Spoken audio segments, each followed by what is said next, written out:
Welcome to the American Mall, a place of socialization, food courts, and the most important of all, consumerism. Feel free to wince if you need to. Despite all of this, malls can be very interesting places to visit. Some can be relatively unimpressive, while others go all out with their presentation and customer experiences. But the main point of the mall's existence was to create an all-in-one mega shopping experience, designed to jingle as many cool, fun, wacky, but useless objects as possible at you until you feel compelled to reach for your wallet.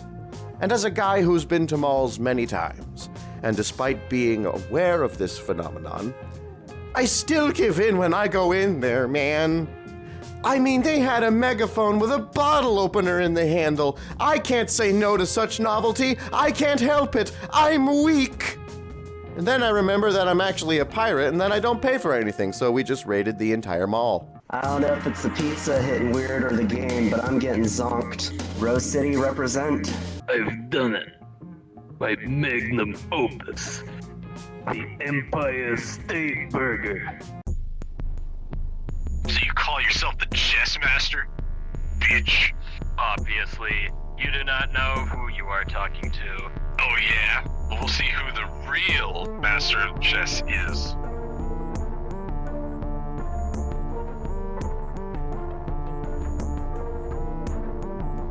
I don't think it's my turn.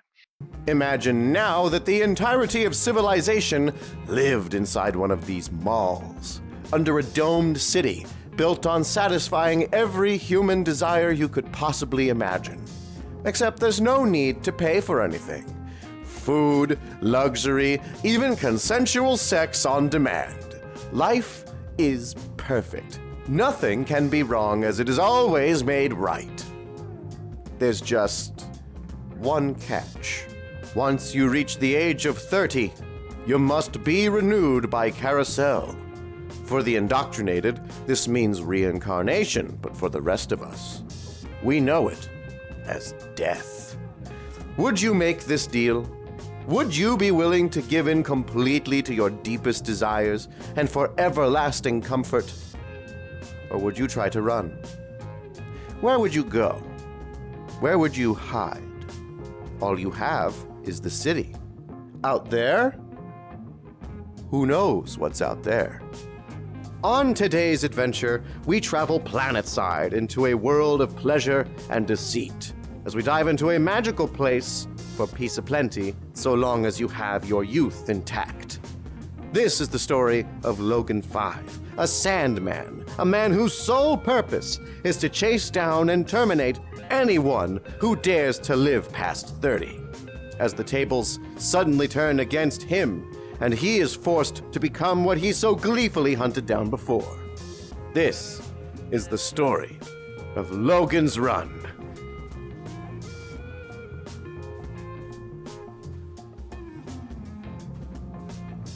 Am I supposed to eat the bow?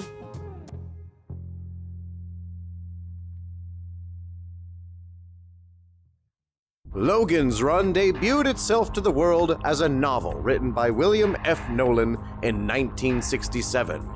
It was a relatively popular book at the time, and MGM decided that a movie adaptation was worth a shot. Their first attempt would be with producer George Pal, who you might remember for Destination Moon, which I covered last year. However, this attempt had failed, and the film was stuck in production limbo. Kind of like what happened with that Dune movie that never got made. Around the time Pal was working on the film, a massive wave of big-budget science fiction films was passing them by, including 2001: A Space Odyssey and Planet of the Apes. It was a big time for science fiction, and they were being left in the dust. George would later be approached by American International Pictures, who offered to purchase the film project, but MGM didn't like the $200,000 they offered. So they spiked the price up a bit to $350,000. At that point, Pal had decided to move on to other projects, abandoning Logan's Run in favor of his other movie, Doc Savage, the Man of Bronze. In 1974, Saul David would take up the reins with author Stanley R. Greenberg, known for Soylent Green.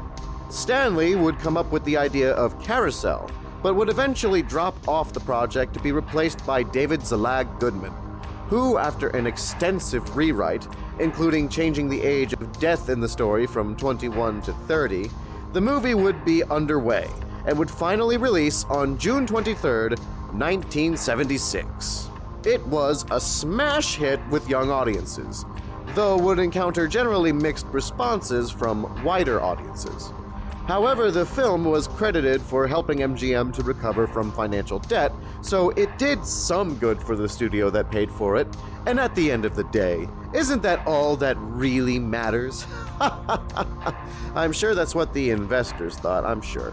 Michael York would be cast as the main character, Logan 5, and he delivers a great performance, able to balance the two halves of Logan's inner struggle into a performance that would be remembered by everyone who watched the film.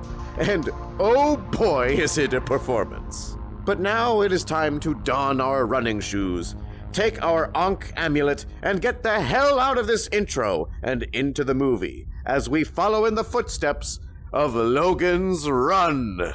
Sometime in the 23rd century, the survivors of war, overpopulation, and pollution are living in a great domed city, sealed away from the forgotten world outside. Here, in an ecologically balanced world, mankind lives only for pleasure, freed by the servo mechanisms which provide everything. There's just one catch. Life must end at 30. Unless reborn in the fiery ritual of Carousel. I hate to point this out, especially because we just started the movie, but isn't Carousel spelled with one R? Am I missing something, or are the writers just adding letters so they can get paid more? I respect the hustle, but you still spelled it wrong.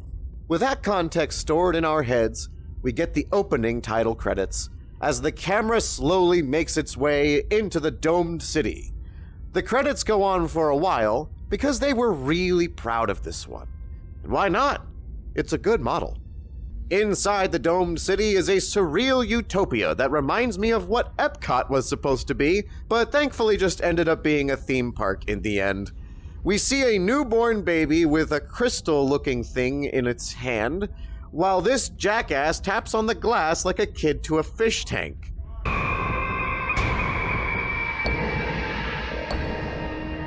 We've got your whole world in our hands.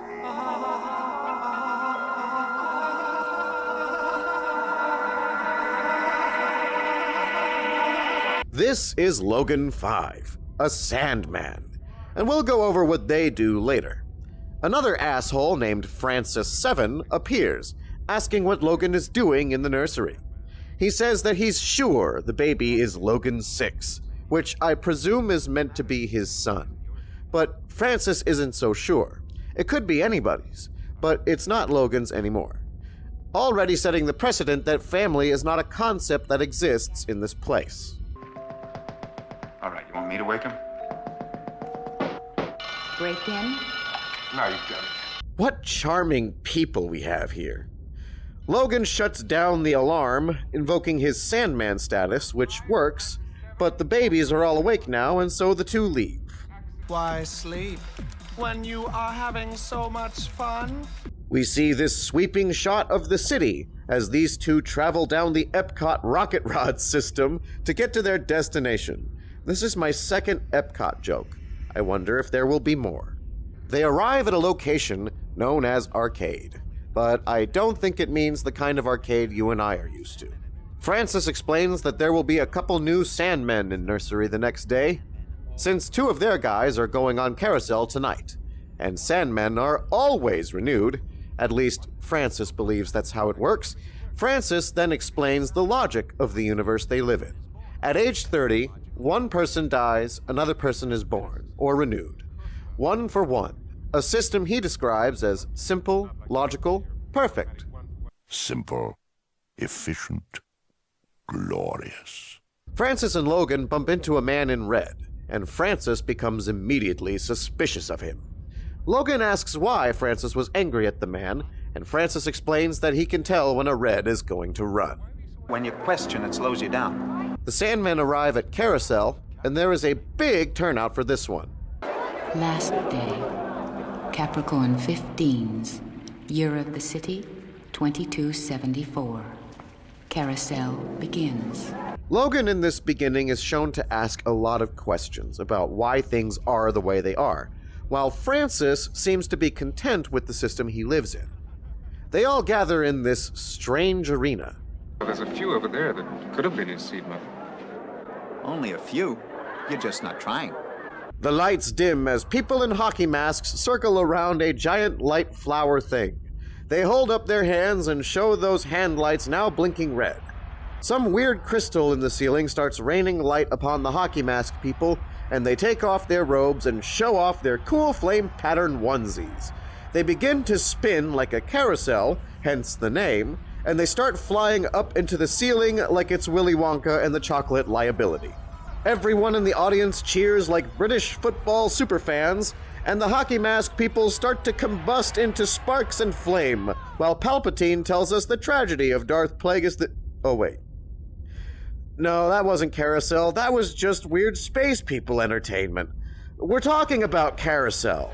Logan is interrupted when his pager goes off, informing him of a runner in the Great Hall West entrance. He leaves and Francis follows behind. He sneaks up and scares Logan, which is very unprofessional of what are essentially the cops of this universe. So basically they're American cops. Well, they move together and track down the runner. They don't kill him immediately, instead choosing to have a little fun with him, as they chase him around like cats playing with a mouse. They take a lot of joy in their work, like it's just a game to them. The runner pulls some insane moves though, and is able to evade them for a while. But it ends as it always seems to. I achieved the kill screen again. Boring again. The crowd is still cheering on the hockey mask people, and Logan runs over to the red shirt just to make sure he died. They run an identity check and discover that the man had a face change. Not important now, but remember that for later. Logan takes the red shirt's hand light and calls in a cleanup crew. Francis and Logan leave, wondering why runners run. If you don't go to Carousel, it is a guaranteed death, after all. Well, the runner gets his body melted by some Jetsons people, and that's the end of Nameless Redshirt, who dies to show us how serious the situation is. Back in his home, Logan winds down and walks over to what I thought was a TV screen, but it's actually a Star Trek teleporter that beams in sexy people. It's apparently a device that people can voluntarily activate or enter at will when they feel the horny happening. It's depicted as 100% consensual, but it appears that even sex is nothing more than a commodity to these people. Logan is ready to get romantic, but the girl, named Jessica 6, suddenly isn't feeling it. She explains that she was sad, so she put herself in the circuit, but now feels like it was a mistake. Logan asks why she's sad, and she explains that her friend went on Carousel, and he's gone now, stating that they died like the others. Logan is confused by the use of terminology, stating that he's never killed anyone. Sandmen terminate runners. Because that's totally different from killing. It's a technicality, you see. Well, sad or not, you're beautiful. Let's have sex. Logan knows what he wants, but she doesn't want to have sex, as she has changed her mind. Logan keeps pressing, and the two make small talk mostly, but she finally asks the big question. Why is it wrong to run? Logan is taken aback by the question and doesn't give her an answer. He avoids the question and just explains that all you can do is try like hell for renewal, or else you die when your light goes dark. But if you're one of the misfits, that's where I come in. He takes out his gun, almost excited to use it. But when she explains that she's a 6, he realizes that she's years from needing renewal and is suddenly chill again. He asks one more time if she's sure she doesn't want to have sex, and she nods. Francis then comes in with 2 girls, Jessica leaves, and Francis throws a powder bomb into the air, and I have no idea what incarnation that stuff is, but I imagine it makes you really horny. Man, this is a weird society. Later, Logan and Francis meet with another Sandman who says he was attacked by cubs after entering Cathedral to chase down a runner. Logan says he might check out the new U Center for himself, as he suspects someone there might be helping the runners. I gotta ask, though, just what the fuck is happening here? Like, are they walking on the damn ceiling, or is that just a mirror? Can they control gravity? I mean, the hockey mask people started floating. Maybe they can just give gravity the middle finger. I'm angry at how little this information means to the plot. Francis enters this large room and places a bunch of objects in this scanner thing. The objects get vaporized, and Logan watches a red blip get fried. Logan goes in and puts his items in the scanner. The scanner then starts beeping, and Logan appears confused. The computer then asks Logan to approach and identify. Logan complies and sits down when told. Good dog. The computer then asks Logan about this symbol, to which Logan is unsure what it is or what it means. The computer explains that it is an Ankh symbol, and it asks him if he knows the word sanctuary. Logan doesn't know this word either, and the computer explains that it is a pre-catastrophe code word, referring to a place of safety. The Ankh is typically associated with this code word, usually acting as a key for runners to find this sanctuary.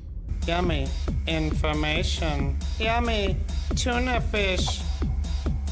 Logan has questions, but the computer tells him to wait, informing him that there are a total of 1,056 runners unaccounted for, and Logan doesn't understand the figure. It can't be possible. Question, maybe they weren't all runners. Maybe most of them reached life renewal on Carousel. Question, nobody reached renewal? But everybody believes that some... The question has been answered, Logan 5. Actually, you didn't answer his question. Not that it cares, as it prepares procedure 033-03. Logan begins to realize that his questioning was valid all along, despite the computer's refusal to answer. It continues stating that Logan will now have authority to search outside the Dome City, with instructions to locate Sanctuary and destroy it. Logan is then informed that he will become a runner and use this status to find Sanctuary. He then has a retrogram age him up, causing his light, known as a life clock, to blink. Logan begins to internally panic, asking about what's going on, stating that he still had 4 more years. The computer doesn't care, though, and tells him to go do his job before ending transmission entirely. This is probably what Logan is thinking right now. Quickly, quickly! There is no time. You are making me nervous. We must leave. With his new and possibly final mission assigned, Logan takes the Ankh and exits the area. Later, Logan meets up with Francis at the pool rooms and explains that the debrief was more complicated than usual. He then asks Francis if he ever saw anybody renew, and Francis brushes it off. Francis says that of course he's seen people renew, but he doesn't clarify who, probably because he's bullshitting. People who avoid hard questions tend to lie to themselves and others to avoid facing certain unfavorable aspects of reality, and Francis is clearly happy with the system he lives under. Logan, realizing that he isn't going to answer, leaves Francis alone. Francis becomes concerned for his friend. Logan returns to his apartment, inviting Jessica back. Jessica asks what he wants, and he lies, saying that he wants her. But she knows there's more to it than that, and repeats the initial question. Logan then reveals to Jessica that his life clock has run out. Jessica asks why he's showing her, and he explains that he's going to run. Given how much joy he's taken in his work in the past, I doubt he's gonna get any sympathy for that. Logan says she knows something, but Jessica plays hard to get with the information. Look, don't you understand? It's different now because it's me. My life.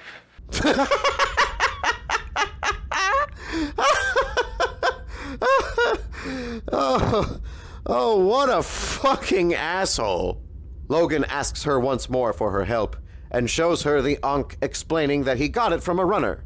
Jessica asks if he killed the runner, and Logan responds with something akin to, "I was only following orders." Logan starts begging her to speak to her friends, but Jessica doesn't believe him. Sandmen don't run after all. They terminate runners.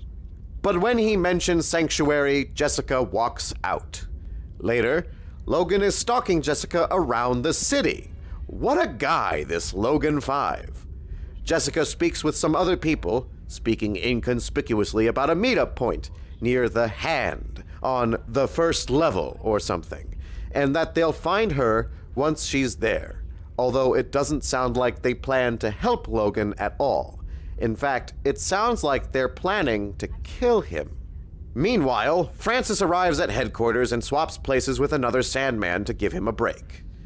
In the residential district, Jessica arrives at Logan's abode and says that she wants to help him and instructs him to follow her to Arcade. At Arcade, we see the Hand that was mentioned earlier, and it looks pretty good, not gonna lie. Jessica then stops Logan, saying she needs to talk, but Logan's pager goes off, informing him of a runner in Cathedral. He gets in a rocket rod. I mean, come on, that's what it is, right? Well, he gets in it and tells Jessica to go home, but she chooses to stay. Francis notices that Logan is responding to the call and decides to help him out, so he leaves for Cathedral as well.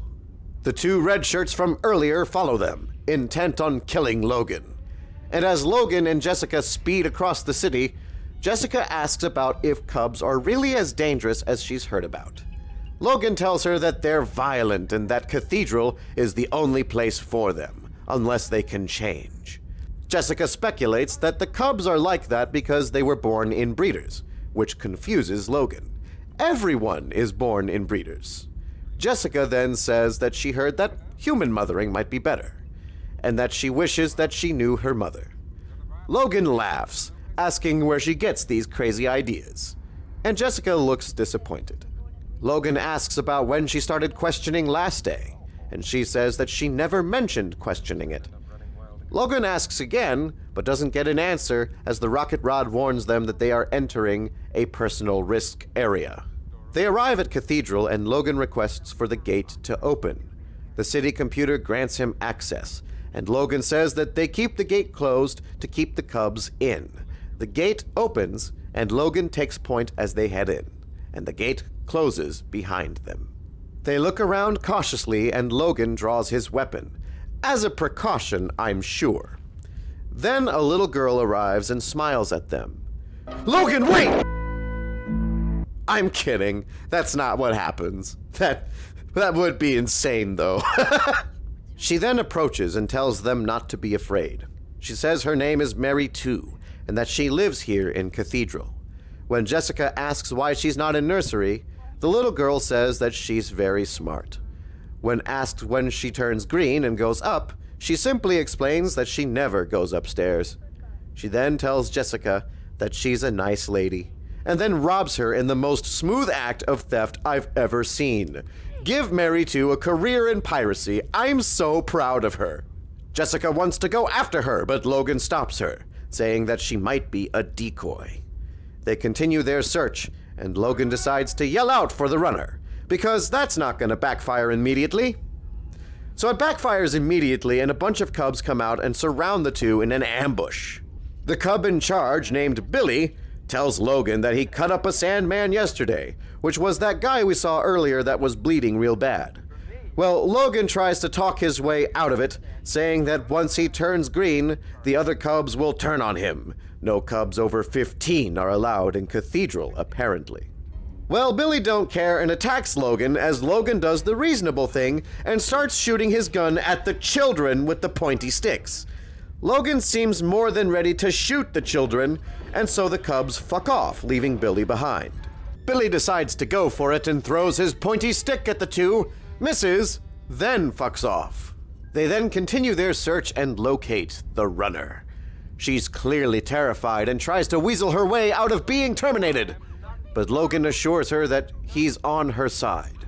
They begin talking to her about Sanctuary, but Francis isn't far away. The runner knows nothing about Sanctuary, so Logan gives her a smoke bomb and tells her to use it if she's in trouble. Sounds like a setup for some kind of payoff, right? Runner. No! Her death scream sounds like that grocery cart lady from Happy Wheels.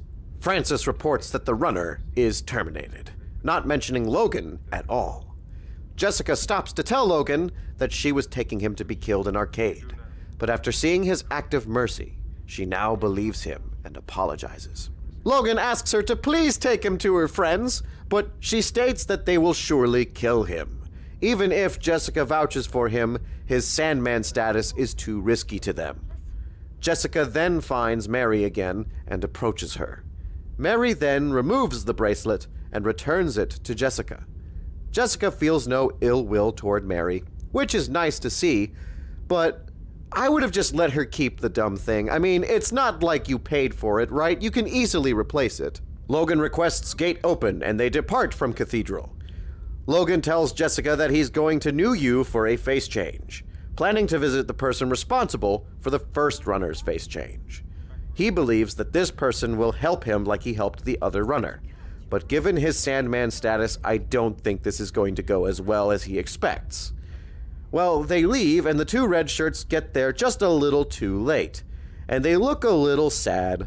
That's what you get for being too slow. And don't give me that old age bullshit, because you guys are in your 20s. You should be performing at peak level.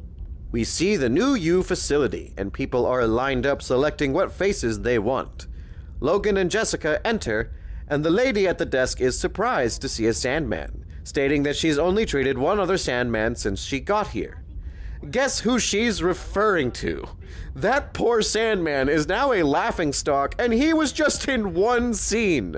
The lady informs the doctor and takes them to the back. The doctor is waiting for them. He shows that he's a red with confidence, which, if you're showing a Sandman that you're a red without hesitating, it probably means you don't have good intentions with said Sandman. Nevertheless, he shows off his surgical machine, and I'm already getting Dead Space vibes from it. The doctor asks if Logan just wants a face job or a full body job, and I have questions about that, but Logan says he just wants a face job, so I won't be getting any answers, most likely. Will you get on the table, please? Do you want me to take my clothes off? Not for your face. Logan really wants to take his pants off in front of girls. The doctor tells Jessica that she shouldn't have brought him here, but Jessica tries to tell the doctor that Logan genuinely wants to run. The doctor isn't buying it though, but Logan is already strapped to the table. Jessica tries to convince him, but I think the doctor has made up his mind. He asks Logan if he's ready, and Logan says that Holly, the assistant, would like Logan to have dark hair. He really doesn't care though, and the machine is activated. The doctor shows off its instant healing capability before receiving a call. The doctor says he understands and hangs up. Jessica has a bad feeling about this, and the doctor decides to rig the machine to kill Logan. The lasers cut at Logan's skin, and Jessica tells the doctor to stop. Logan escapes from the table trying to tell the doctor that he's a runner, but the doctor really doesn't care, and the doctor attacks Logan while the machine is active, and Logan manages to place the doctor on the table to be destroyed by his own creation. Another tale of hubris. Holly sees this and is horrified, but Logan and Jessica flee. Francis is there though and asks what's going on, but Logan doesn't want to talk right now. Francis tells Logan that he saw him let the runner in Cathedral go, and knowing that he's been found out, Logan attacks Francis and flees with Jessica. Jessica then takes the lead, telling Logan to stay close. Francis recovers and sees that Logan has murdered the doctor. He then gives chase, trying to get back on their trail. Logan and Jessica are making their way through what I think they called the love shop, and it might not be what you're expecting. The moment they enter, women take Logan away, and a bunch of dudes take Jessica away, assuming they are here for the, shopping experience. This fucking movie, dude. They manage to get free, though, and Francis arrives. The two exit the love shop, and Francis gets caught up in the shopping as well, but he manages to escape easily. Logan and Jessica make their way through a secret door just in time before Francis catches up to them. They keep moving as Jessica asks why he's running from his friend. I think that should be obvious, but our characters need to be interacting, I guess. So sure, ask your pointless question.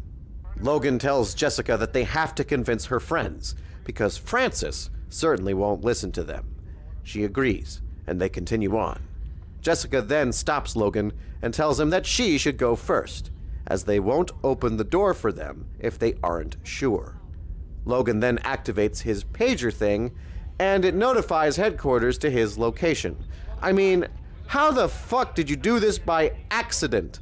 Unless he thinks this is Sanctuary, and that by doing this, he'll get his 4 years back. Oh, you sorry piece of shit! Logan is then instructed by a voice to put his hands on his head, and to follow Jessica. Logan is then instructed to move against the pillar, and then they all point their spears at him. Logan tries to explain that he's running, but they don't believe him, because something he's a Sandman. Jessica vouches for him, but they spray her with movie effects, and they get Logan too. Then, that assistant, Holly, arrives on the scene. Holly says that Logan killed the doctor, and Jessica tries desperately to get her to remember what happened. But Holly only remembers that they are murderers. Jessica tries to remind her about the rest of the story, mentioning the other Sandman, Francis. Holly then remembers that he was trying to escape the other Sandman, and the others lower their weapons, as they realize that it's safe. One of them tells the two to follow the corridors with the pipes overhead. Logan then realizes that this isn't Sanctuary, and yeah, you just killed these people, asshole. He tells Jessica to stay because I guess Jessica should die too. But she's made up her mind and wants to go with him. They have that couples argument in movies where one of them is like, "You can't go, it's too dangerous," and then the other is like, "I don't care, I love you," or whatever. And then a bomb goes off and Sandmen start pouring in. Nice job, asshole. Jessica is shot at by one of the Sandmen, leaving Logan little options but to shoot the guy as he and Jessica continue on their path. Do you or do you not care about Jessica? Francis stops them though, trying to plead with Logan to terminate Jessica so everything can go back to normal. Logan shoots at Francis, telling him to bugger off.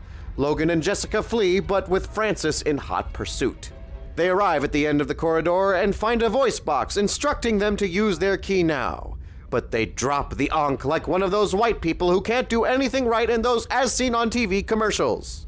Pump dispensers are messy and clumsy, and with dish soap bottles, you really need an extra set of hands. Logan has his key from the runner he killed though and uses it to open the gate as Francis closes in. They get in just as the gate closes and Francis is left in the dust. Logan and Jessica look around this old industrial site that appears completely unused. Francis then notices the Ankh they dropped earlier and grabs it from the water. Logan hypothesizes that this must have been a place where humans would breed fish for food.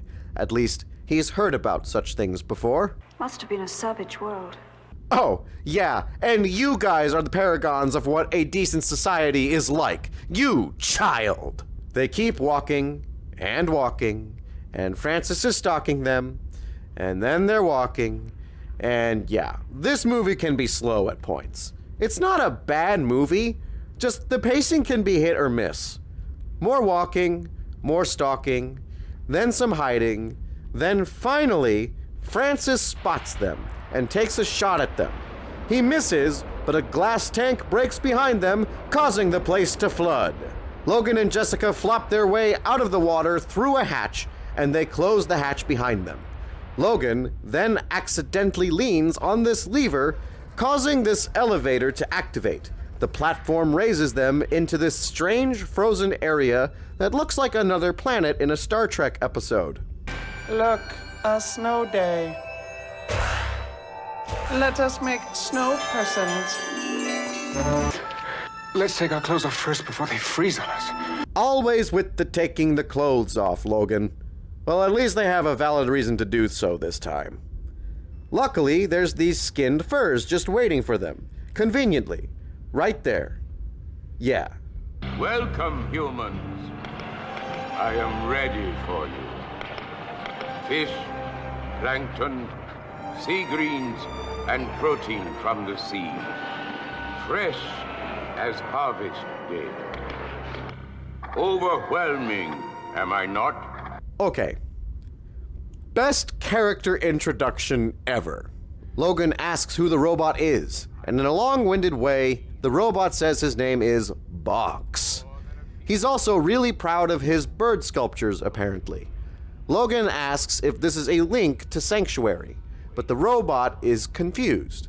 Logan continues asking Box questions, but Box doesn't seem to have a clue as to what they mean. Logan then demands that he tell them where Sanctuary is, and Box says that he'll show them. They put their clothes back on, for some reason, and follow Box to find an entire section of frozen people. And Logan asks how they wound up like this. Box then explains that the food, in this case fish, stopped arriving, and the humans started arriving.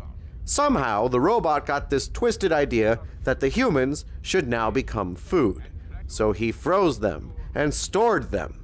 And now he plans to do the same to Logan and Jessica. It's my job to freeze you.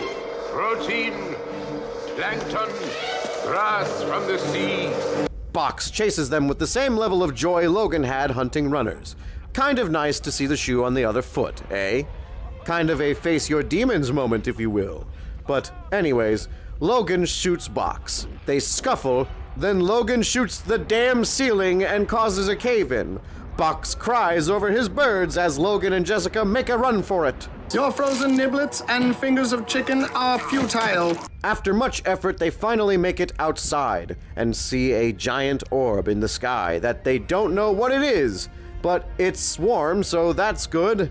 Logan and Jessica continue their journey, but Francis has arrived in the frozen realm of Box. Rest in peace, best character in the movie. Logan and Jessica are walking in the woods as Francis witnesses the giant orb with terror. Logan and Jessica are still walking, and they then decide to take a break. A lizard crawls up Jessica's skirt, and she freaks out.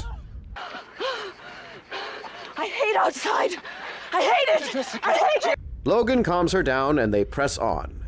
The giant orb of warmth and mystery descends behind the mountains, as Logan and Jessica decide to lay down for a nap. They talk for a bit, and Jessica thinks that they might have been the first people to get past Box. She then says that Sanctuary can't be far now, staying optimistic that they will find it. Next day, they find water and celebrate by going swimming with their clothes on. Smart move, guys, really. They then realize that maybe getting their clothes wet was a bad idea, so they take them off and are now swimming completely naked. They then notice that their life clocks are clear, meaning that they have made it past last day with no consequences aside from freedom. They then have a romantic moment reciting a scene from earlier but with a new context, which is fun. I like when writers are clever like that.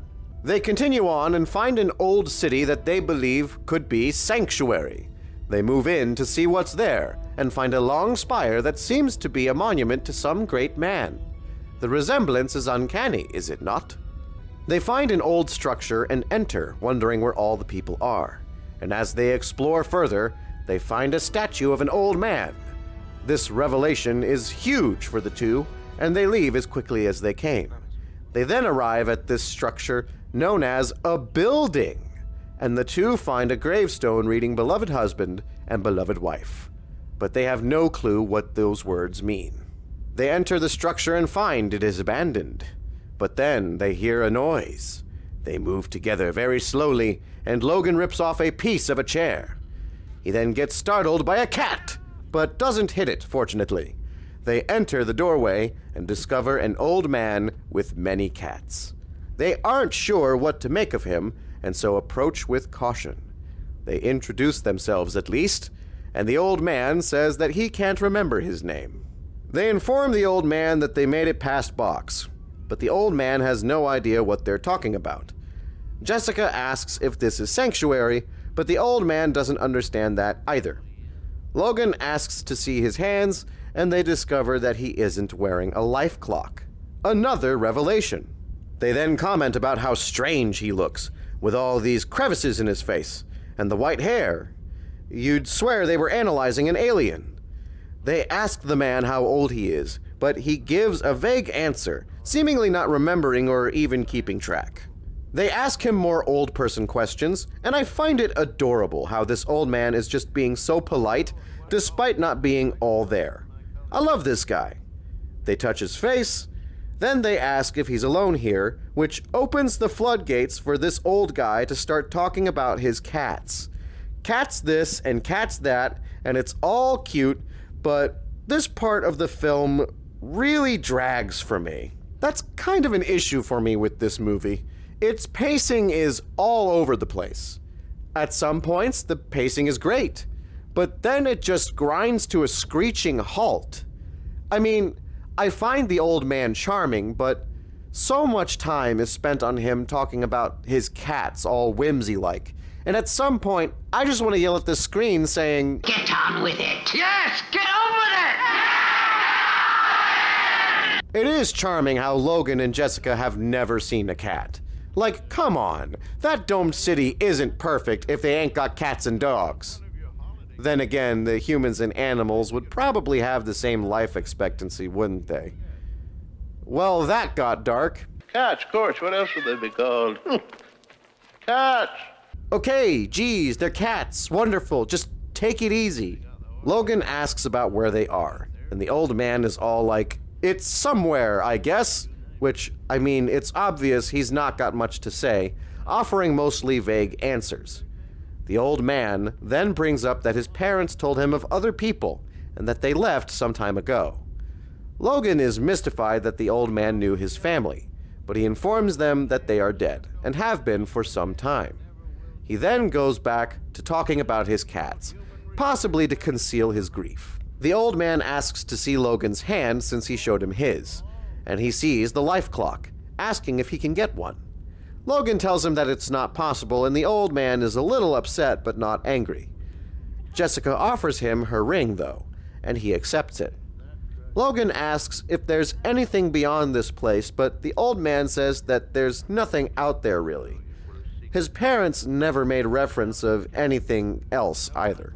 This confirms Logan's worst fear, but he pushes it aside for the moment, to ask if they can stay for a while. The old man tells him that the place belongs to the people, and he leaves to go fetch something. Logan and Jessica are mystified by the old man, still processing what they've learned. Jessica asks Logan if they are still going to Sanctuary, but Logan drops the truth on Jessica, saying that there is no Sanctuary, and that this is it. Jessica gets emotional, and the old man returns with some photographs and paintings and cheers her up by showing them to her. He really is just the sweetest old man. He then signals for Logan to leave her be and shows him some more paintings. While the two aren't looking, Francis shows up and takes Jessica out of the room, blaming her for Logan's running. Logan then realizes that Jessica is gone, and Francis shows up holding her hostage and demanding answers from Logan. Logan tries to convince Francis of the truth by telling him to look at his palm. Despite seeing it for himself, however, Francis is too far gone to believe him, and a fight ensues between the two former friends. The fight goes on for a bit, but Logan manages to come out on top, because the movie has his name on it, so Francis had to die. Logan holds Francis in his arms, and Francis dies, still lost in the false beliefs of the domed city. He died in blissful ignorance, and so they buried him with the others in the graveyard. Later that night, Logan explains to Jessica that he plans to return to the domed city. because knowing what he knows now, he feels that he has to try and free the others. Because if he doesn't try, he wouldn't be able to live with himself.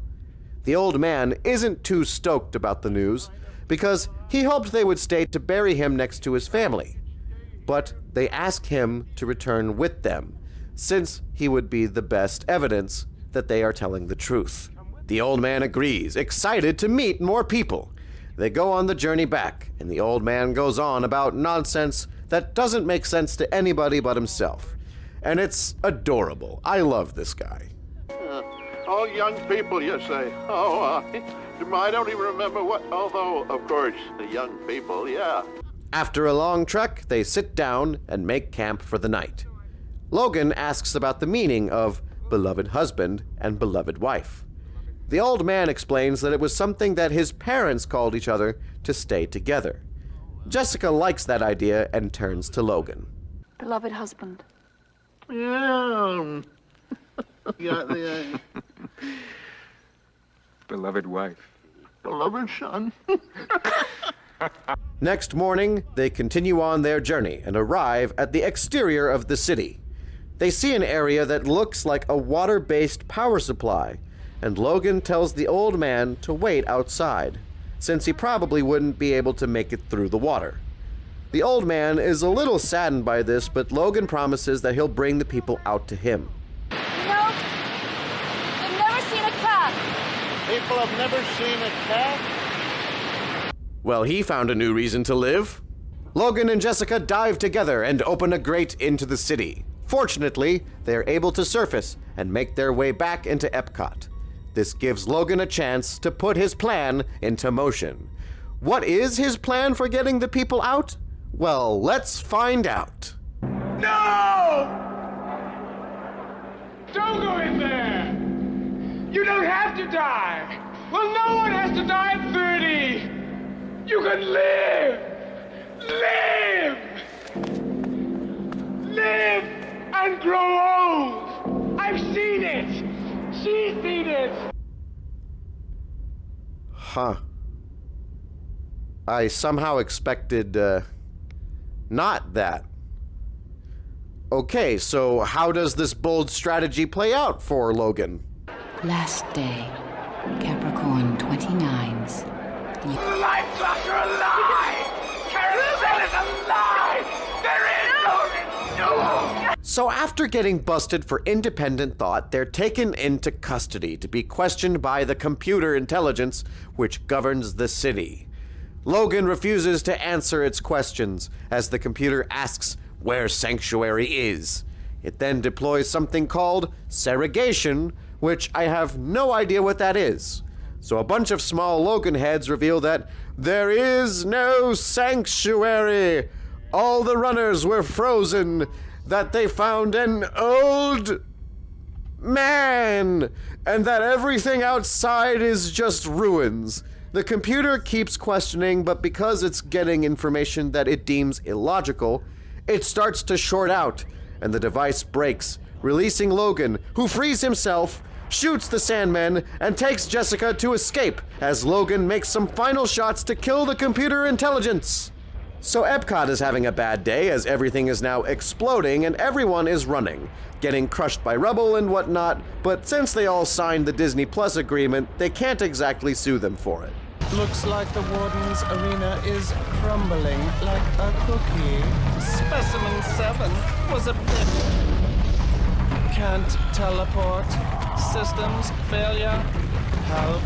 Help. Help. Please, helping. A little help here. Help us. Could you, I'm looking for help.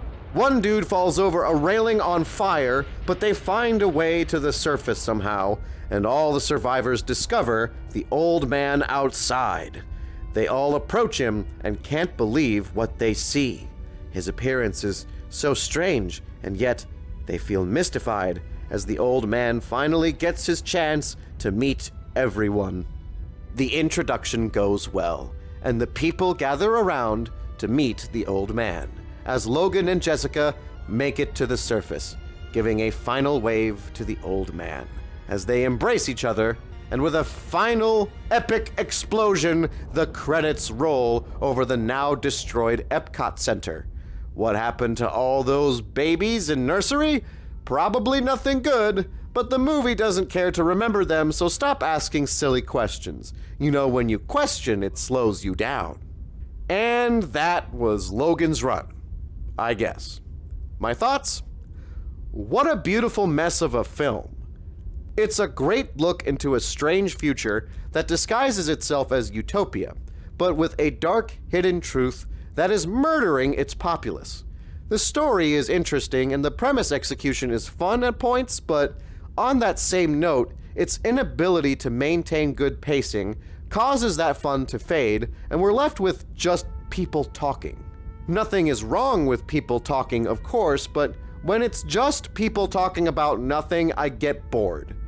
I guess I'm not much for small talk, but the pacing can be pretty noticeably slow at certain points. If you push through it, though, you get an ending that's certainly... well, it's an ending, I guess. Part of it, I think, was just the studio being stretched for time and looking for any way to just wrap up this production hell they were in. Though it was met with mixed responses from general audiences, many young people at the time resonated with the movie's overall premise and gained a sort of niche popularity for it. It was popular enough that a TV show based on Logan's Run was made, although with significant differences to the story. For starters, Box is gone, and that makes me sad, but I understand, I suppose. The main changes, however, is that the city is run by a council of elders instead of a computer, but nobody has ever seen the elders in person because it would break the illusion of carousel or something, I don't know. Logan and Jessica would also spend the majority of the show in the wastelands, and they would meet a robot companion that I can't remember his name, but I honestly didn't care enough to stay invested. It's an interesting watch, though, and plays more into the conversation of adaptation that I'd like to make a video on at some point. So I'd recommend watching the show for yourself and forming your own opinions on it, because who knows, you might prefer the show over the movie. I don't, but I'm not you, so go into it with a fresh mind. As for the movie itself, if you like sci-fi, and if you like dystopian movies, then this is most certainly a recommended watch, even with the pacing issues. So get in there and give Logan's Run a watch. Next time we see each other, we'll be taking a look at a taxi driver who tries to go on vacation. This is the Captain, signing off. Adzin, look!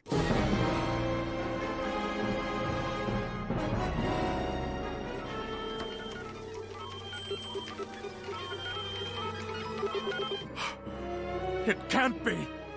No! We'll never defeat the corporation! They've won! There is one way, Adzin. You can shoot yourself.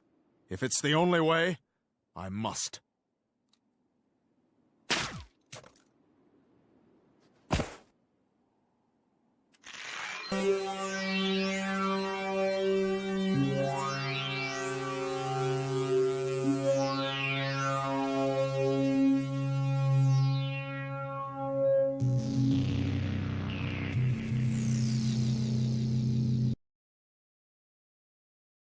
You played a good game so far, so-called chess master, but I have one question for you.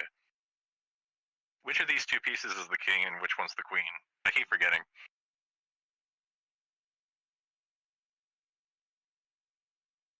My sensors are unable to distinguish the two pieces. You call yourself a chess master? Unbelievable.